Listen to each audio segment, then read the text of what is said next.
उत्कलमणि गोपबंधु दासों 97तम श्राद्ध दिवस अवसर पाटनागढ़ रमाई उच्च विद्यालय स्कूल छात्र छात्री मानक नहीं वक्तृता प्रतियोगिता आयोजन वरिष्ठ साम्बादिक लक्ष्मीकांत मिश्र सभापति अनुष्ठित हो वक्तृता प्रतियोगिता विचारक मंडली भाव पाटनागढ़ एसडीपीओ सदानंद पूजारी उदित पुरोहित अरुण पट्टनायक जोगदे वक्तृता प्रतियोगिता भाग लेथिबा छात्र छात्री माने उत्कलमणि गोपबंधु दासों स्वप्नर ओडिशा विषय निज निज वक्तव्य प्रदान करते प्रतियोगिता कृति छात्र छात्री माने जिला स्तर में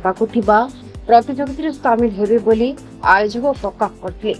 पाटनागढ़ पाटना समाजर प्रतिष्ठाता लोकसेवक मंडल प्रथम अध्यक्ष पुण्यात्मा उत्कलमणि पंडित गोपबंधु दासों 97तम श्राद्ध दिवस अवसर में दैनिक खबर कागज समाज पक्षर